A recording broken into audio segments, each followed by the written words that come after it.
But there's this verse, there are those who don't realize that we all must die. Those who do realize settle their quarrels. Now, when I was looking this up this morning, I realized there's actually some controversy about this translation.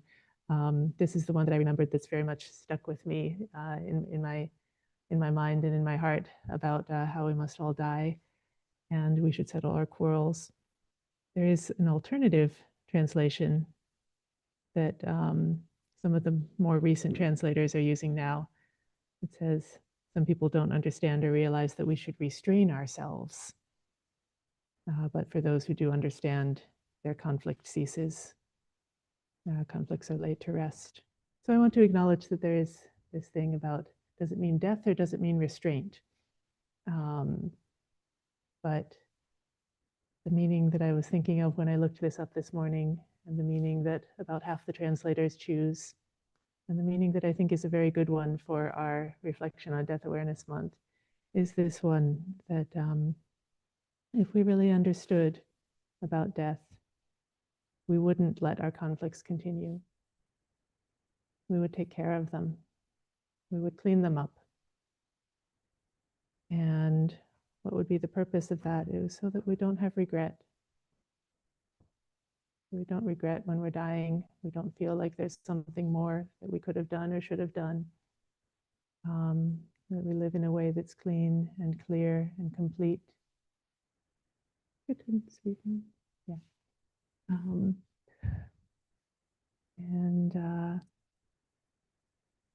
So then the meditation I'd like to lead for this morning is about living without regret, for the purpose of dying without regret.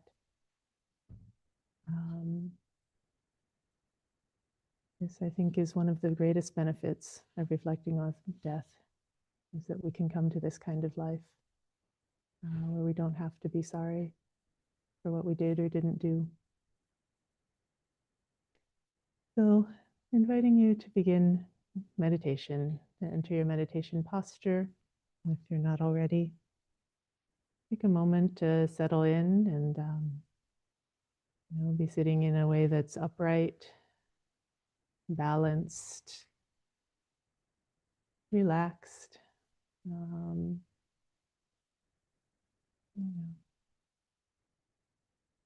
Have the spine straight up as much as possible, but not tight. Sort of having the upright back, and then everything else just rests down, relaxes, resting on the steadiness of the spine.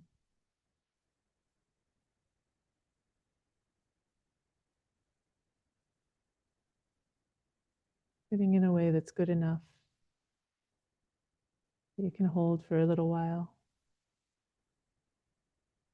It feels dignified.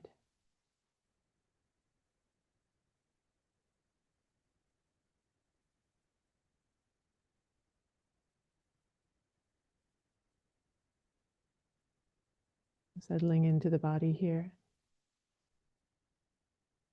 Feeling the weight of the body on the chair or on the cushion.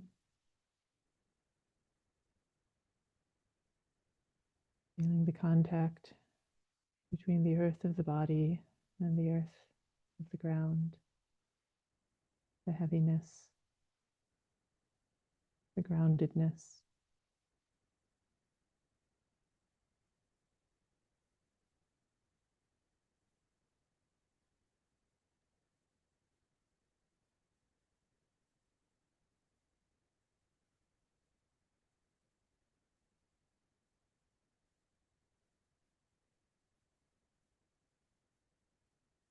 Letting your attention come to the breath in the body. Body expanding with the in-breath, contracting with the out-breath.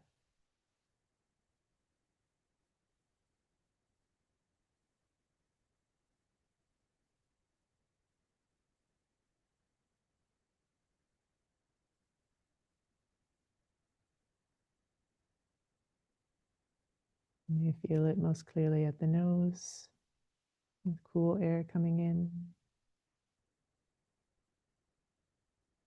warm air going out.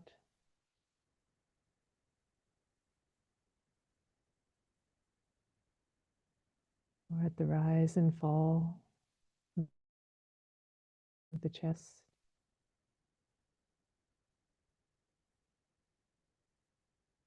Rise and fall of the belly.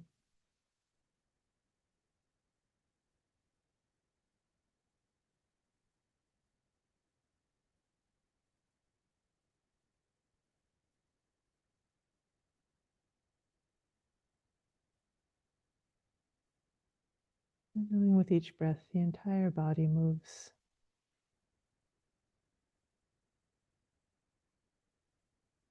All connected.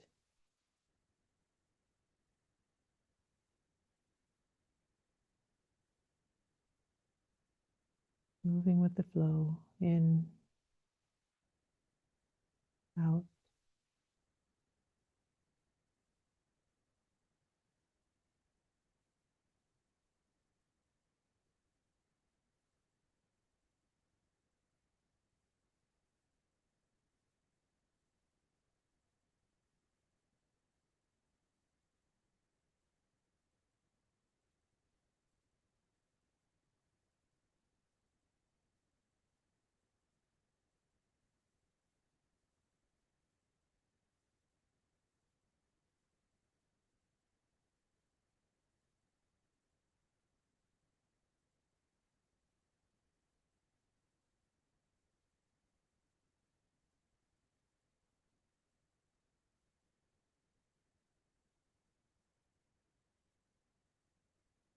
Knowing the breath is present here and now.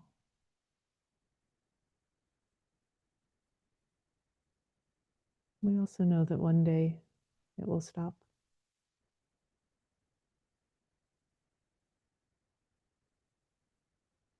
One day we'll come to the last breath.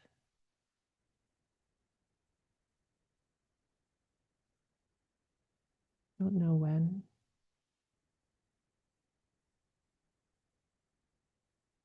Don't even know if there will be another this time.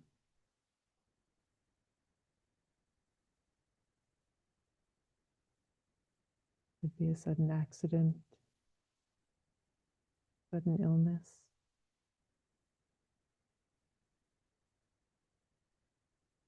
We don't even know for the next breath. Will it come?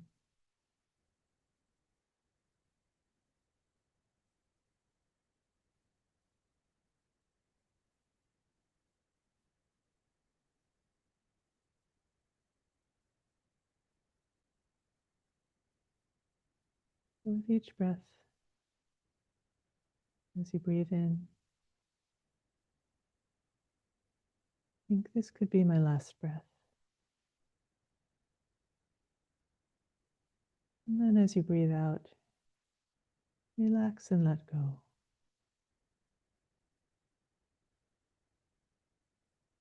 There's nothing else to be done, really. Breathe in. This could be my last breath. Breathing out. Let go.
As you reflect like this, see what comes up.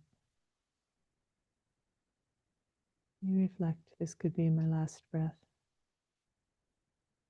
What arises in the mind?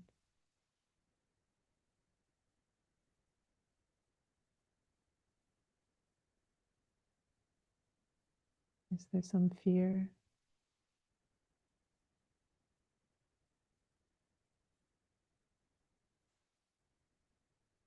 Some regret?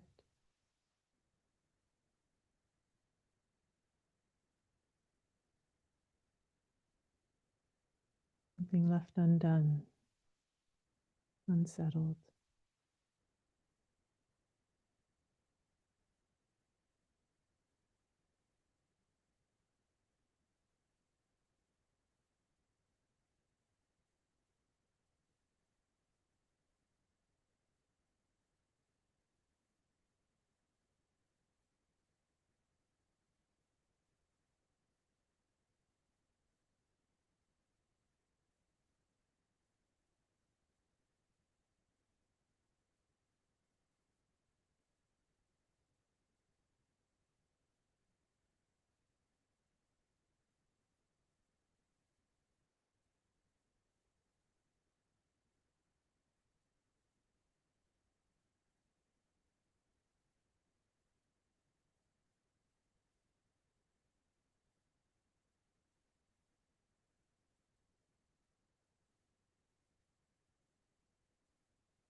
Some things we can't settle now.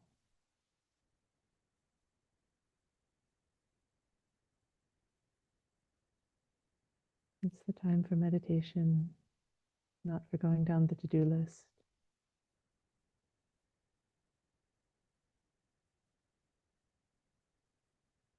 Not the time to go talk to that person.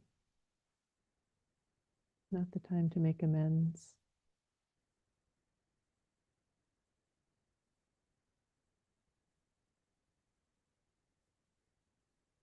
We can look in our own hearts and see what is there.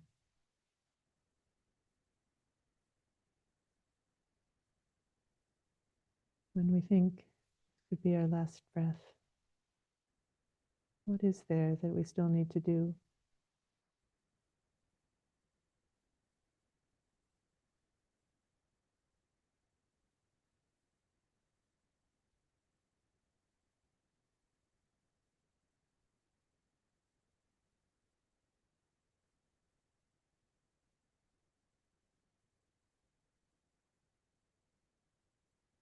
Maybe it's just to care for our fear.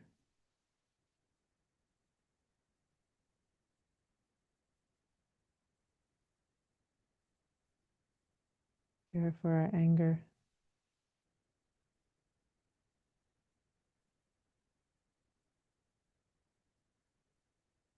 Care for our disappointments.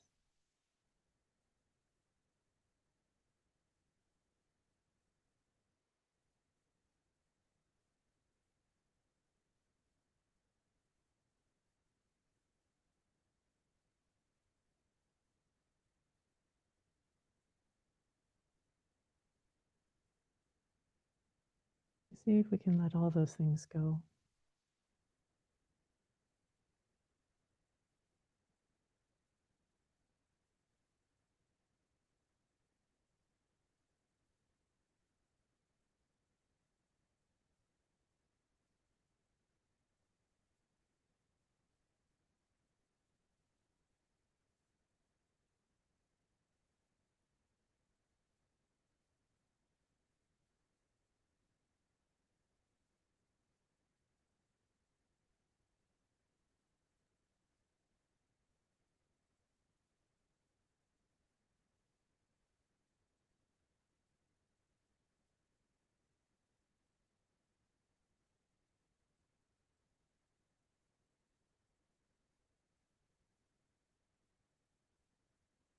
This could be my last breath.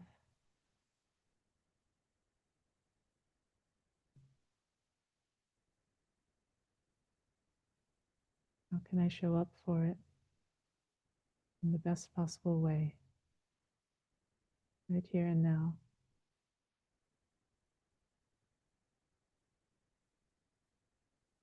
If this is my only time,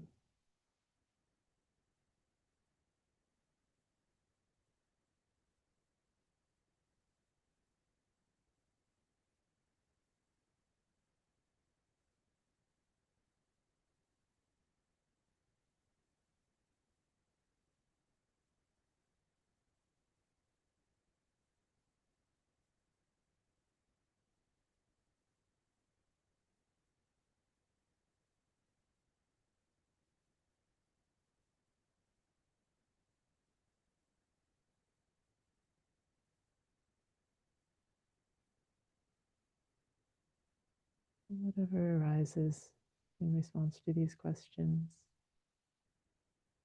your only job is to be present with it.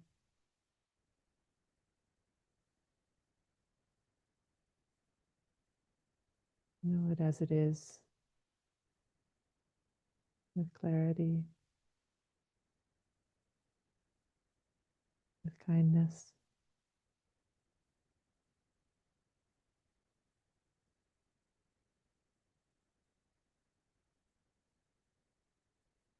And this is our only time.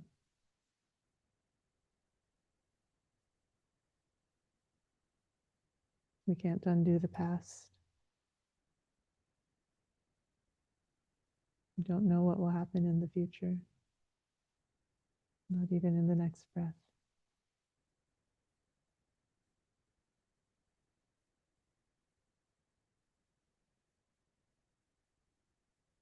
Just being present right here and now.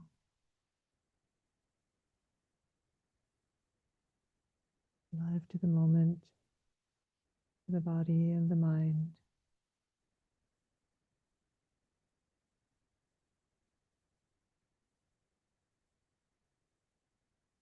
Doing the best we can.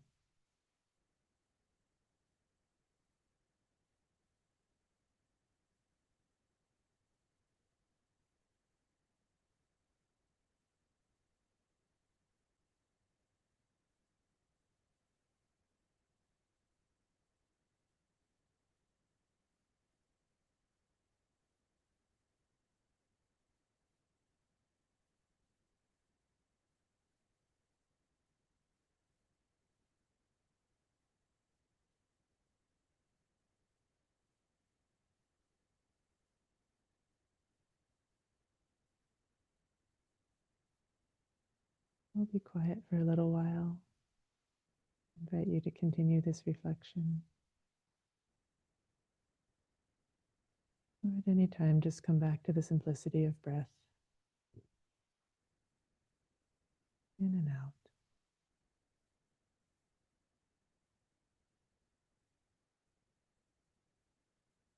Right here and now.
And for the last few minutes of our meditation, coming back to the present moment. If you've been anywhere else, coming back to this body,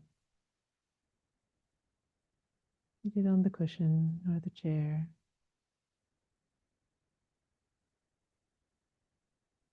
grounded here and breathing.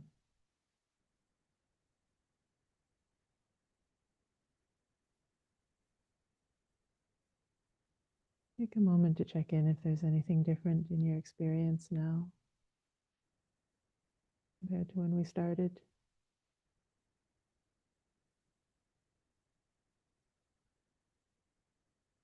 Noticing that,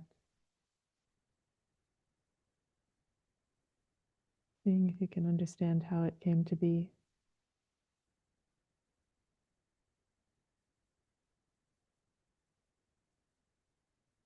With gratitude and appreciation for anything that's good.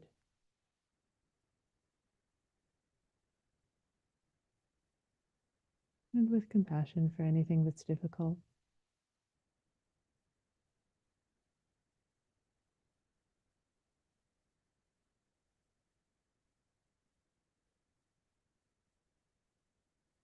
Just establishing yourself in goodwill towards yourself in this present moment, however it may be.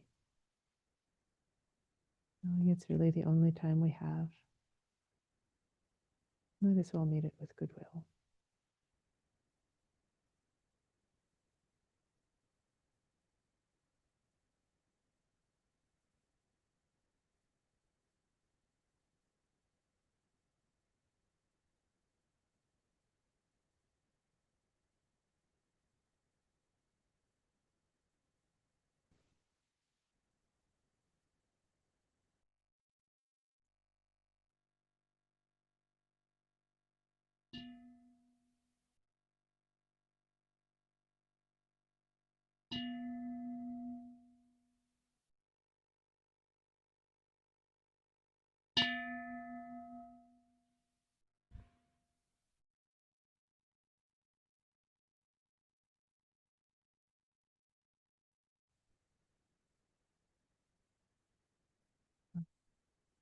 Wanting people to stretch a little, shift a little, and then welcoming any questions you might have, any comments, any sharing, those in the room or online here.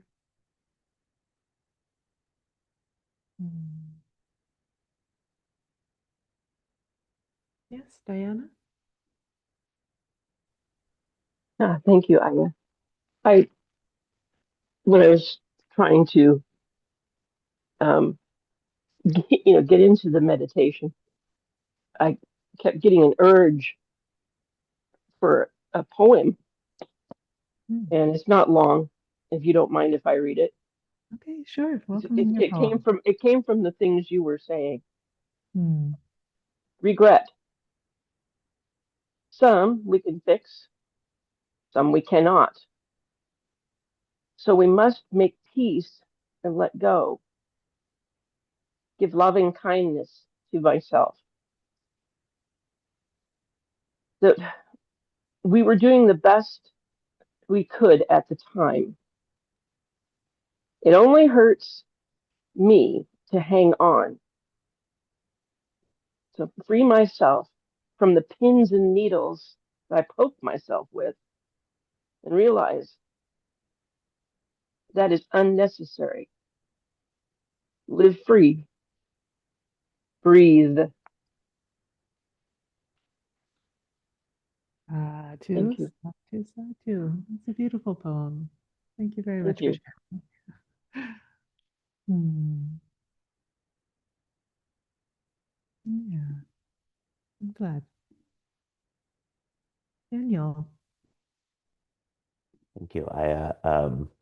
It was interesting, at the start of the meditation, I definitely felt a lot of grasping, onto self and the sort of story of myself, if you will, that and the realization that, the story was over now, right? And it would be at least at some point. And so there was definitely a lot of grasping. And then as the kind of meditation went on, I sort of settled into it. By the end, when you were calling us out of it, I found, oh, it was really pleasant to not grasp onto that story. Oh, now I wish that, I could stay at this spot instead of returning to it. And so I just had observed that during the meditation. Wonderful. Yeah, no, exactly. That's the thing. If you can get past that grasping that story, that's where the peace is. That's where we can come to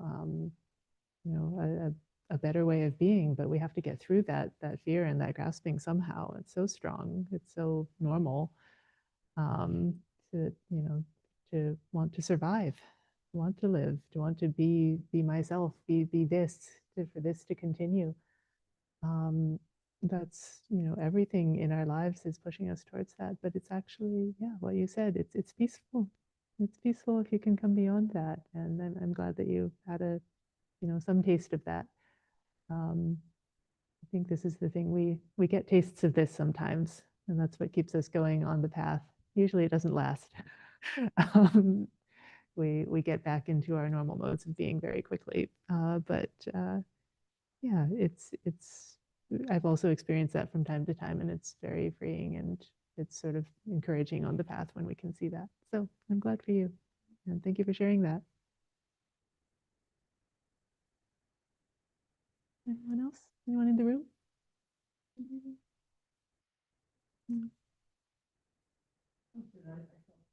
Can I give you a microphone? Sorry? Can I give you a microphone so the people online can hear you also? Thank you very much. Here, just talk to that. Yeah, during this meditation, I felt all in all that I feel fulfilled in my life. I feel like I've done good things, and I feel good about the trajectory it's taken. Not to say I'm ready to die tomorrow. I'm kind of not. I still have some grandchildren and to watch grow and a relationship, but I do feel I would not feel regretful if I died now. That's wonderful. So that felt good to me. Yeah. I hadn't really thought about it that way before.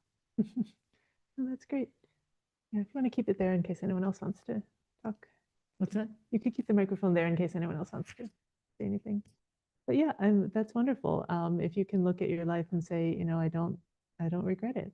I'm where I need to be. I'm doing the right thing. Then that's so wonderful. It's a good place to be, and I think that's what we all want to be like aiming at. That we can say that we can feel like, if I did need to die tomorrow, it could be okay in that regard. There wouldn't be some big looming thing that's like, oh, I didn't do what I needed to do. It does go deeper than that too. Like there are grandchildren, and then someday maybe there's great grandchildren, and at some point we do have to say goodbye, and they have to go on without us at some point. So there's all that. But if we can just sort of be living in a way where we know that, we've done our best, we've done what we can for them, for ourselves, then that's good. That's our freedom and our happiness right there. So, yeah.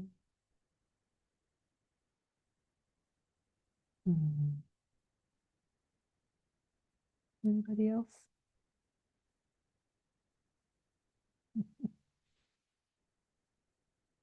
Yeah.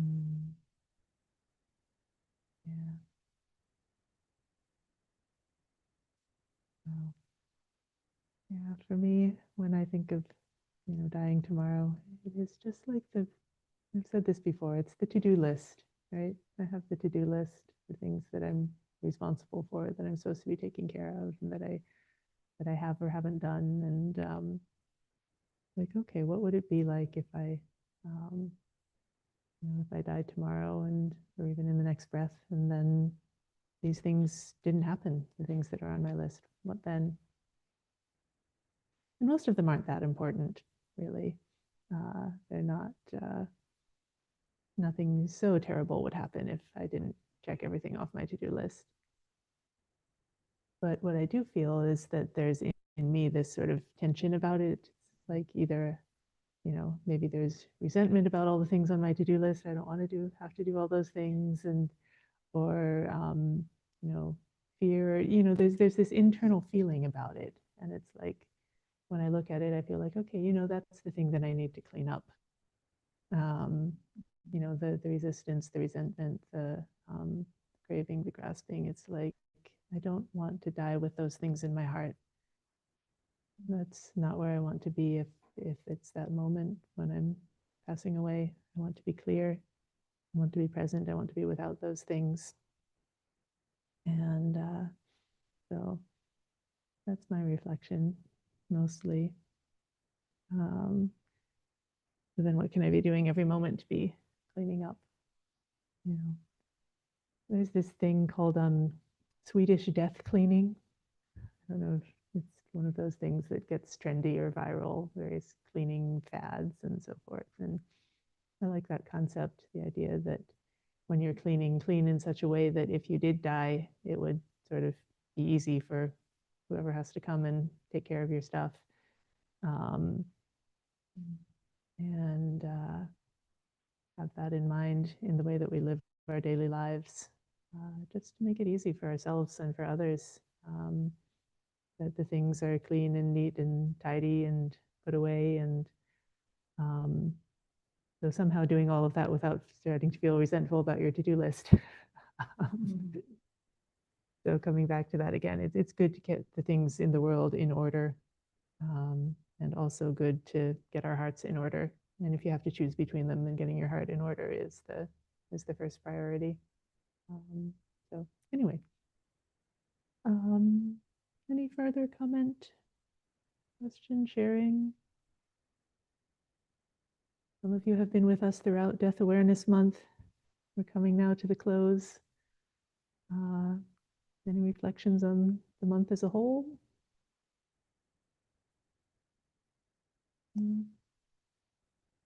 Daniel again? Yeah. I really appreciate it. I'm Mexican on my mom's half, and it was sort of mentioned at the start that like, oh, this was somewhat, you know, inspired by Day of the Dead and then Buddhism as well, and I particularly liked that. And so there's a lot of, especially at the school I go to, Day of the Dead type little altars and things like that, and I've enjoyed it as a sort of maybe it's a way of making death a little less terrifying. There's a sort of celebratory aspect to it, or a colorful aspect to it, while at the same time it's all skeletons and dead things. And I don't know, I guess I've enjoyed that, you know, how to make death a little less frightening, a little more familiar and less alien. I really enjoyed that this last month. Mm-hmm. Yeah, wonderful. So yeah, I appreciate this season of year also, and that we do have this tradition. And you know, I was walking around the neighborhood just to the south of our monastery here. They get really into the decorations. They do Halloween big, and then they do Christmas big. And then I was walking around, and there's one house that has the Halloween and the Christmas up at the same time. They kind of just, they didn't take their skeletons down. They just put the skeletons to ride on the reindeer. And I kind of love that. It's like, you know, it's the death and the life together. You know, Christmas is all this sort of celebration of life and giving. And, you know, if you go to the Christian origin, then it's a birth and so forth. So it's got the death and the birth and the everything all together. And so, yeah, you know, this is a beautiful thing. And as the seasons transition, I thought that was sort of symbolic of, yeah, it's not the death going away. It's just the new thing coming as well. And it's all mixed together, and it's all a little strange, but also beautiful in its way. So, Patipada, yes, please. Hmm? Oh. You took your hand down. All right. Sorry, it's been a long time. One of the things that I've come to see is that the human perception of the value and superiority of its life as a species has put the human body at the center of the universe. And so everything we talk about is from the perspective of the body. It's just hilarious. But what I've come to see is that the stream of life is ever present, and the human body is a blip in that stream of life. So when people start talking about death, there is no death. There is nothing but life. This there is no body. I'm not the body. I'm not the mind. Why are we placing so much importance on this? We have to start seeing that the ego is at the center of the point, the perspective, and see it for what it is. There's no fear of death, like there's no fear of life, because we are unborn and we are deathless. This body is a blip in the universe.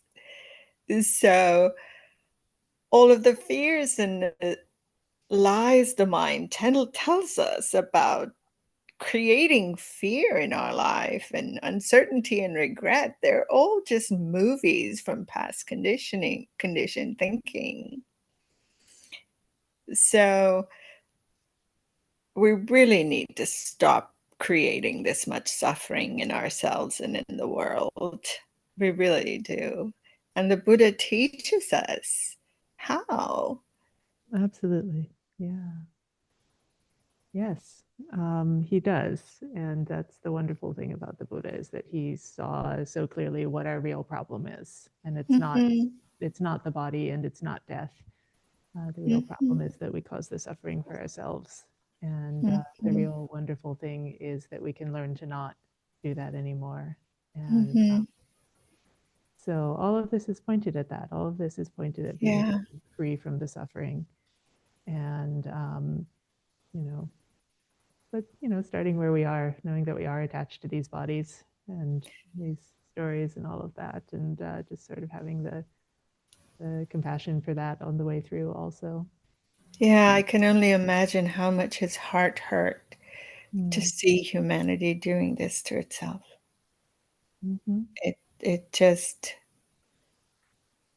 must have been really, well, he is the one of endless compassion, so. So he had compassion, but I don't think compassion is the same thing as the heart hurting.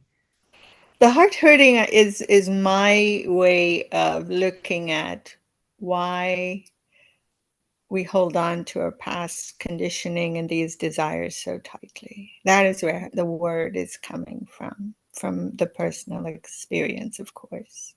Yeah. So the compassion in the Buddha's teaching is the wish for others to be free of suffering, the wish for oneself to be free of suffering. It's not suffering together. It's not the pain of the heart in response. It's freedom from your own suffering and wishing very much that could be so for others too, and doing whatever you can towards helping them in that way. So the Buddha gave the greatest example of compassion in his teaching. Teaching that he had figured it out himself how to be free from suffering, and that he could share that and teach with that to others too, and that we're still, it's still alive and being passed down today. So that's the most wonderful thing. And, we need to make the choice. Yeah. Need to make the choice earnestly. All right. Well, thank you so much for sharing. It's good to hear from you. And we can close by paying our respects to the Buddha, Dhamma, and Sangha together.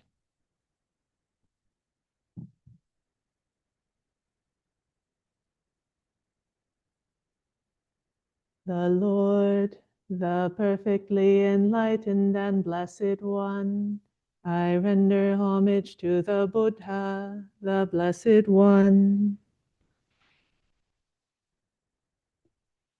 The teachings so completely explained by him, I bow to the Dhamma. The Blessed One's disciples who have practiced well, I bow to the Sangha.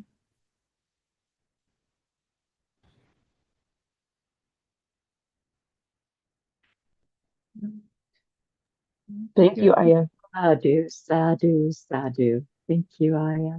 Thank you, Thank you. Aya. All right, thank you everyone for joining. Hope to see some of you back for our sutta study this afternoon, and have a good day.